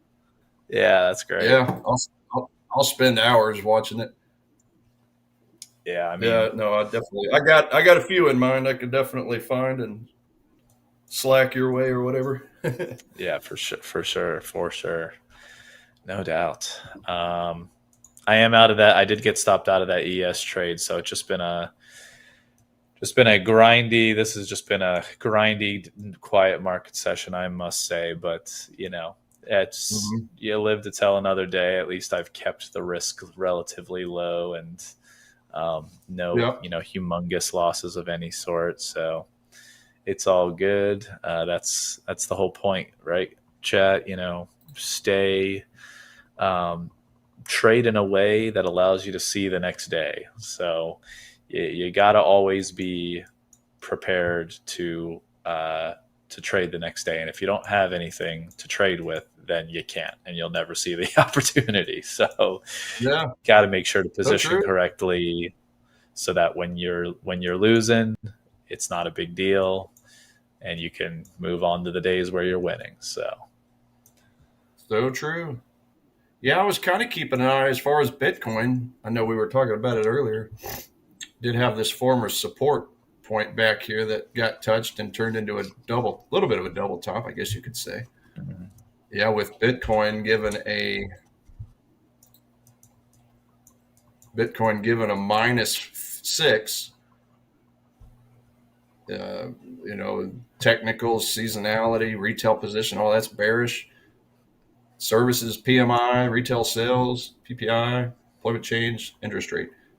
All that's going into a bearish narrative. The only good things, bullish, is GDP, MPMI, and then the CPI. So, yeah, if I had to sell this thing, I mean, I was kind of eyeballing it here a little bit ago. Like I said, it formed that little double top, a little bit of a double top action right up in here. So, I mean, I was Mhm. just kind of keeping an eye to see if maybe I could get some type of a zone created out of that. That former support's going right through as a resistance now. So could we take a sell on this thing to the downside? Possibly.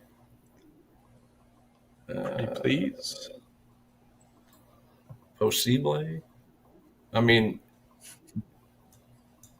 we had a good volume coming out of that, but I just wish that price would have dropped a little further so that I could put a little bit more comfort in that zone to, possibly turn around and sell once it gets up here. It's close.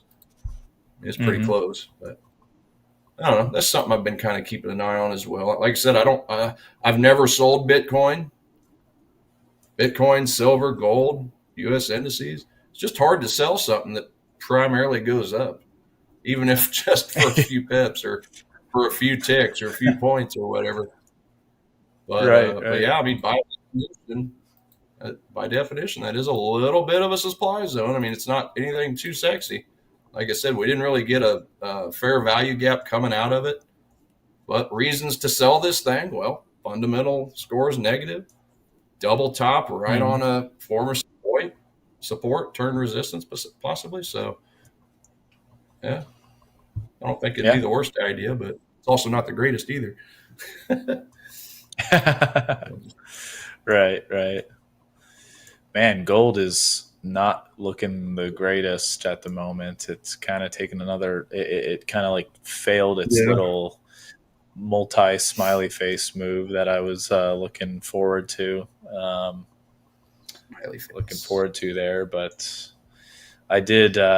We don't have to show my screen or anything, but for now. But I did get short to the Nasdaq, and we will see if it can, break down substantially or anything. But right now, I'm just flat essentially. So I will share my screen at some point if I'm still in the trade in the Sure. next 5 minutes or so, or if it starts really moving, we can switch over to me. But I'll update production guys, let them know that I'm in a new trade. Ah, yeah, yeah. Just let me know. Looks like we actually had a couple of new things come onto my screener. So just since we started, so Aussie New Zealand dollar, Aussie dollar, they're now on the bullish side for fives, and then the Aussie yen is now a six.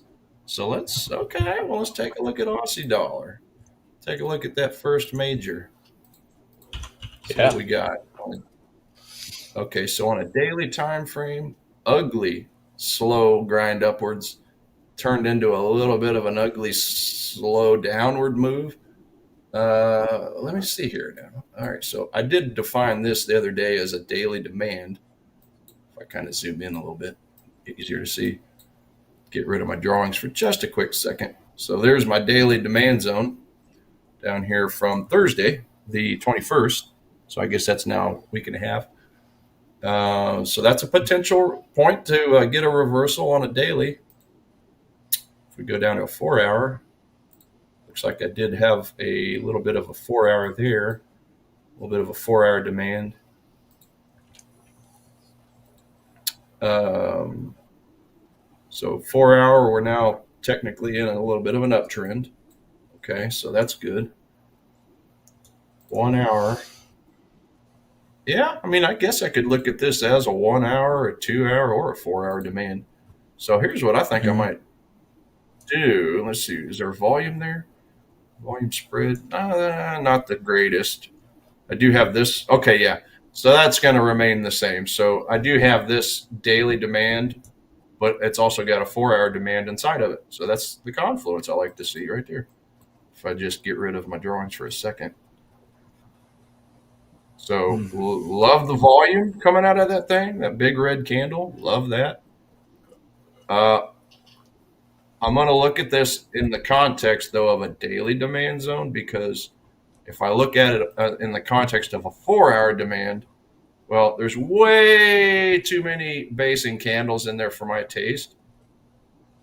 So that would lead me to believe that possibly maybe they had so much time spent there, they took out all the unfilled orders they wanted before price slammed up. Now, because price slammed up so hard, I could still see some unfilled orders being created after this happened. So, yeah, for that reason, I'm definitely going to keep an eye on it. But what I may end up doing is just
hey, sorry, ladies and gents. Looked like we froze there for a minute.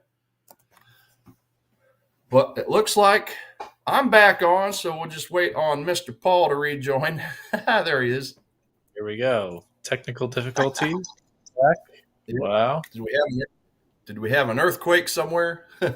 I don't know. I think we might have. I have no idea. That was crazy. You know, I've still never felt an earthquake. So obviously here in Kansas, I don't think we get that many. We get some smaller ones out west, western Kansas. I guess there's been some like magnitude 1s and 2s, and I think even some 3s out there. But I guess we've had a few here in town that all my friends on Facebook have said, "Oh, did you feel that? Did you feel that?" But so far, I've never felt one. So thank God I haven't felt one. Liars. But, yeah. Oh gosh. There's a joke on that, which I can share another time off stream. But anyway. Oh man. Yeah. I can only imagine. Anyway, like I was saying before the stream froze. So even though I did say that this has a lot of basing candles, I'll still take the trade. I'll just be a little more careful on the risk probably. But because think about it, when price is only in a basing action for a few candles, I mean, that's not really a lot of time. Just from my experiences and from my teachings also, from the guy that worked on the Chicago Mercantile Exchange, the guy himself that created the supply and demand strategy, at least from the way I see it.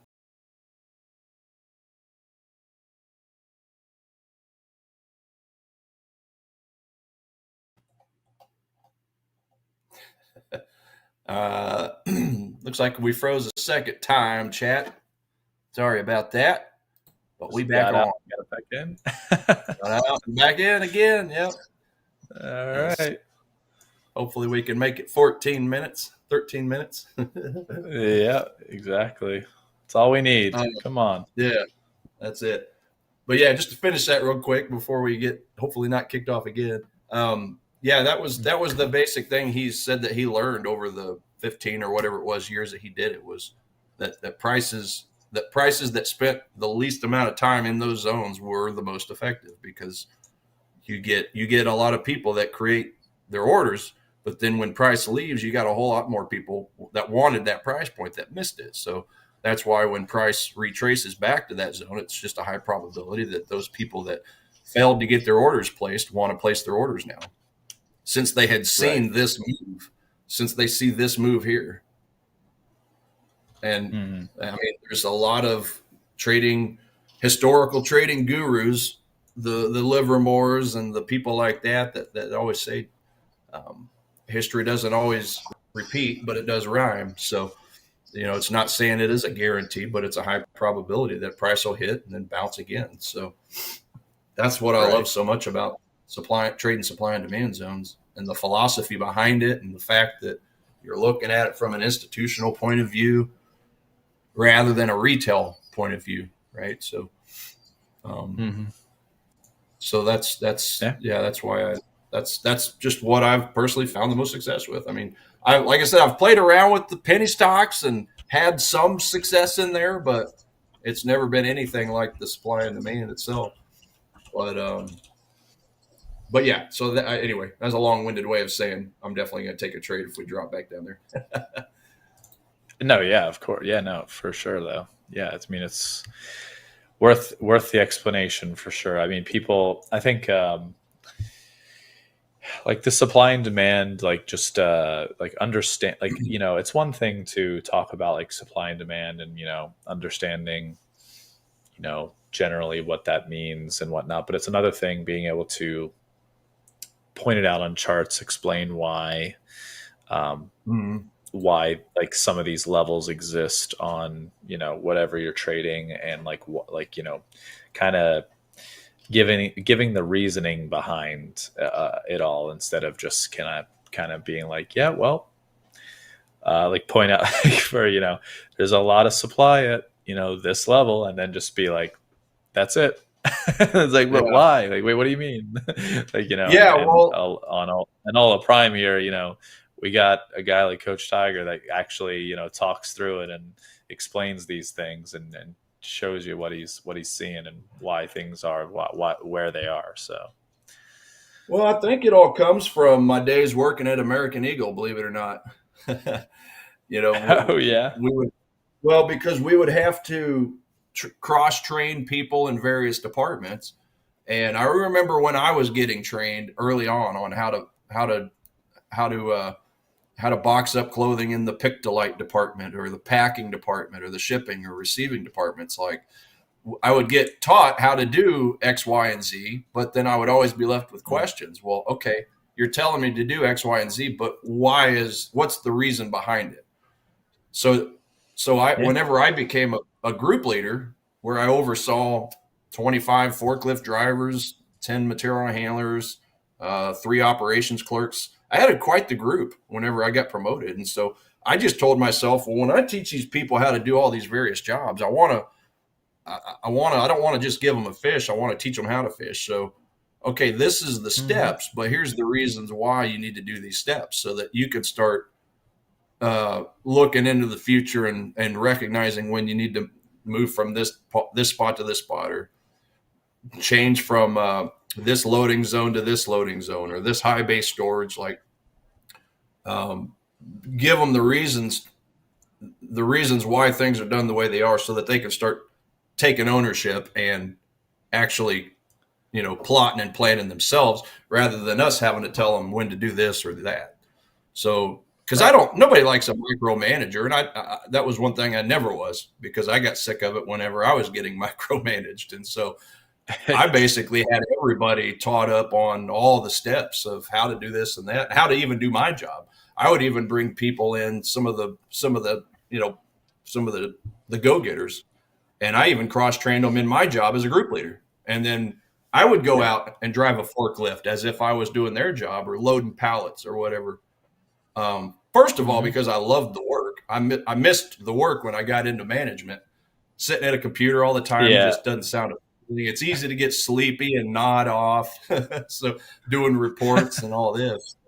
No, we cycled through, and I'd have some of the better people jump in there and literally do my job while I go out and do their job. So it just made Right. for a really good working experience. The days went by quicker, and people felt like they were taking ownership of their department. And people loved working for me, and I always told them, "You ain't working for me. We're working for each other. So let's all just make this thing run like a well-oiled machine." And if I, God Yeah, forbid, I man. fall off the face of the earth, you guys could come in and know exactly what you need to do and plot and plan and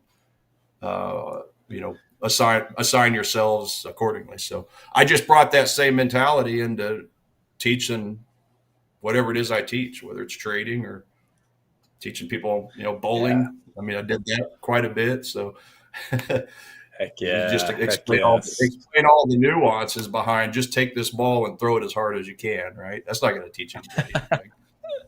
That ain't gonna Explain do the oil anything. path, explain the how the ball flips and turns, the science in the ball, or obviously in Hmm. trading, supply and demand, and the Wyckoff theory, effort. Is effort meeting the result? Is it going against the result? Are we getting divergences on RSI or convergences? I mean, all those little details matter. So slowly but surely, hopefully everybody picks up those little tiny lessons, that I like to share and teach you how to fish rather than Yeah. just give you the fish. You sound like the ideal manager, my friend. It is hard to run into people like that in the management sphere of sorts. So Yeah. applause because like I must say it is very rare. I feel like to like Yeah. especially like when you're dealing with like retail and stuff because retail can be like very cutthroat and whatnot. Yeah. Easy to get on. It's easy for you to something to get on people's nerves because there's just a vast diversity of people that come and ebb and flow through the stores and everything. The whole retail space is just a wild one. Same with like the service industry with like restaurants and stuff. It is tough to keep a positive go lucky attitude all the time. So Well, I never had pretty problems cool. with that. Yeah, I was always the class clown, making Yeah. people laugh, and that wasn't the stores either. That was the warehouse, the American Eagle warehouse, by the way. Oh yeah. Right. Yeah, Right. so I wasn't Right. actually in the stores, but Lucky. That was no, lucky. it's a good Yeah. paid workout. That's why I hated. That was the only thing I hated about going into lower management was just having to sit on a computer all the time. But yeah, as soon as I cross trained my way out of it, I literally would go tell somebody at random, hey, go run my reports, go do this, go do that. I want to get out here and sweat a little bit. They're probably Load like, yes, pallet. please. No, that sounds great. Yeah. Thank you. Oh, Appreciate they it. loved it. They absolutely loved Yeah. it because it gave them a break. I love Yeah. doing that. Gold ain't looking too good at the moment. Yeah. I mean, my NQ short is slowly feels like it wants to work, but Oh, let's it's take a look taken a at yours while. before we get out of here. You want to? Shall we We only have take a look at your five. chart? Yeah, yeah, we can do that. We only have five Yeah, minutes left, backhand. so Let's see his chart real quick. Mine's looking disgusting. You guys have seen it, so yeah, mine's looking very gross as well at the moment. I'm short two Nasdaq contracts actually at the moment here, and looking for essentially a some resistance here. I've got my stop above this like wick high of 20 or so 10:46 p.m. Eastern time here. So looking for the continuation downwards after we kind of made somewhat of like a little double bottom of sorts, you could call it. Really looking for some sort of turn down into the value area high of yesterday's regular trading session of about 23,280. I have my target profit. Well, whoops, that target profit's wrong. It's supposed to be 23,290. So I put it at 23,291. Front run it a little bit there if we see a big drop, but in the next 4 minutes, I highly doubt it. I won't be surprised if this just continues to flounder around here sideways before we get off. But yeah. Yep. Well, Not, fun trading session though, to say the least. I mean, yeah, it's still, for sure. there was some volatility, a lot of chop, unfortunately, A lot of here chop. between, yeah, these last 2 hours have just been a ton of chop, is really the way to sum it up, which makes sense that, my trading kind of went downhill here in these last 2 hours. I don't do well in these choppy times because I want to let something play out. I don't want to be just constantly getting in, getting out, and like not letting the levels that I have set, give the trade a chance. Like I got to give it a chance. And sometimes in these choppier markets, it's just best to like sit on your hands here. But we're a trading Flat show. out. We gotta be trading something, and we can manage our way through it a lot of the times. But I will say the quiet markets got me this time. So looking forward to Thursday though, and getting my revenge back on the quiet markets. Have a big green P&L day on Thursday when I'm back with you. I think Coach Tony will be with. Will Coach Daryl or Coach Tony be on with you tomorrow? Is it usually Daryl It's on been Tony Wednesdays? It's been Tony the last 3 weeks. 3 weeks, I think it is. Yeah, Huh? the Tony Awesome. the Tiger Show. Oh um, yeah. yeah. Well, just Uh, looking ahead. Okay, so yeah, tomorrow Governor Bullock of the Royal Bank of Australia will flap her lips at 4 a.m. Eastern Standard Time. And then at 10 a.m. Eastern Standard Time is the JOLTS job openings. So that previous number was, and again, that's at 10 a.m. New York time. So that previous number was 7.44 million. Looks like they're forecasted slightly lower at 7.38 million. So we will definitely be keeping an eye on that.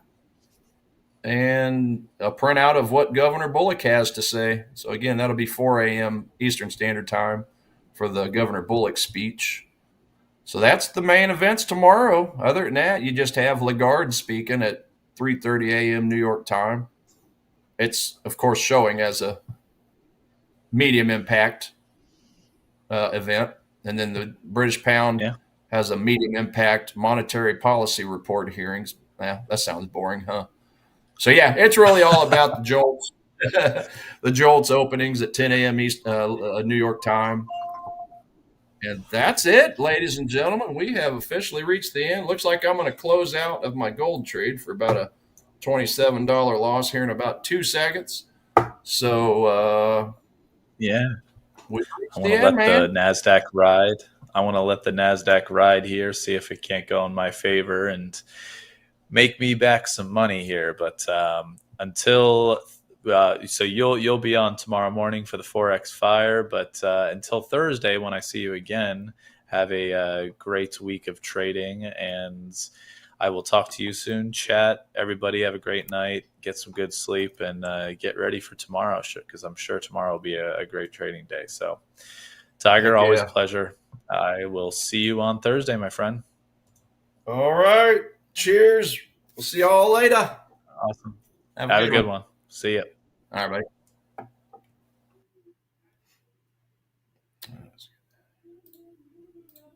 buddy.